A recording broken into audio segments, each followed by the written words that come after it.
Hello viewers, আসসালামু আলাইকুম। সবাই কেমন আছেন? আশা করি সবাই ভালো আছেন।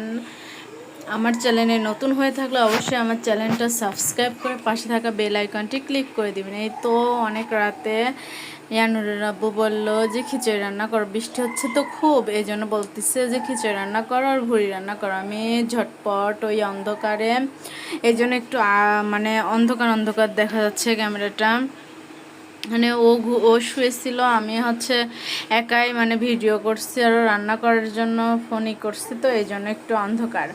এই তো আমি থাল বাসন মাজা ঘষা করে আমি তো ভুড়ি কাটতে বসে গেলাম, আর খিচুড়ির জন্য চালটা ধুয়ে ধুয়ে করতে দিলাম, ভুনা খিচুড়ি রান্না করবো।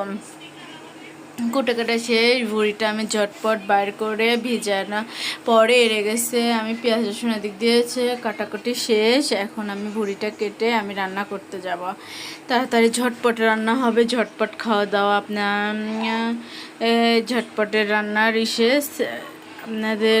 আমি তো ভুড়ি কেটে নিচ্ছি, ভুড়ি পরিষ্কার করাই ছিল। এই তো ভুড়ির পরিষ্কার করা শেষ। এই দেখেন ভুড়ি পরিষ্কার করা শেষ, ধুয়ে এখন রান্নার জন্য এই তো এখন খিচুড়ি রান্না করব। আর এইদিকে খিচুড়ির জন্য পানি গরম দিচ্ছি। আমি আমার চেষ্টা করি আমি আমার আম্মুর মতো রান্না করতে, কারণ আমার আম্মুর রান্না অনেক মজা লাগে। এই জন্য আমি চেষ্টা করি আম্মুর থেকে দেখে দেখে, আগেই দেখছি এখনও দেখি, চেষ্টা করি। আমার আম্মু সরিষার তেল দিয়ে খিচুড়ি রান্না করলে অনেক মজা হয়। এই জন্য 2-3টা জিরি আমার আম্মু এইভাবে জিরি ফেলাই দেয়। এই জন্য আমিও জিরি ফেলাই পেঁয়াজ রসুন একটু ভাজে একটু বাদামি কালার করার পরে চাউল দিয়ে দিয়ে রান্না করব।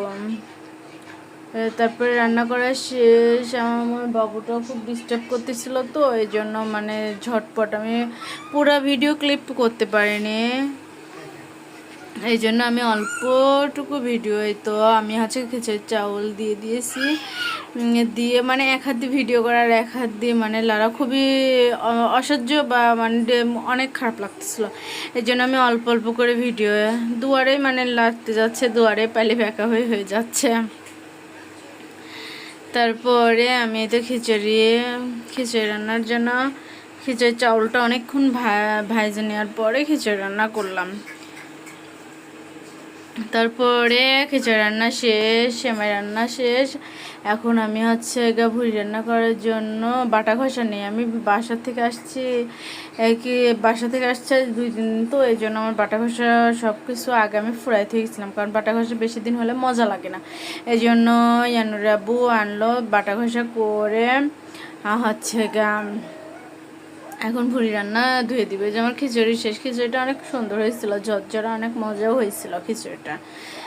আর আমার মিষ্টি জিনিস খুব পছন্দ, এই জন্য আমার কিছু না কিছু মিষ্টি জিনিস আমার থাকা আমার খুব পছন্দ হয়। এই তো আমার সবাই কড়াইটা ইগনোর করবেন, কারণ এই কড়াইটা আমার অনেক পুরাতন কড়াই। আজ আমি এই কড়াইতে 4 বছর ধরে রান্না বাড়া করতেছি। এই জন্য আমি একটু এই কড়াইটা ভাজা ভুজা অনেক সুন্দর হয়। এই জন্য আমি ভুড়িটা কালো করতে চাইছিলাম, কিন্তু আসলে সময় হয়ে ওঠেনি। দ্রুত ও বললো খিদে লাগছে, এই জন্য এখন আমরা খাওয়া দাওয়া করবো। আল্লাহ হাফেজ, সবাই ভালো থাকবেন।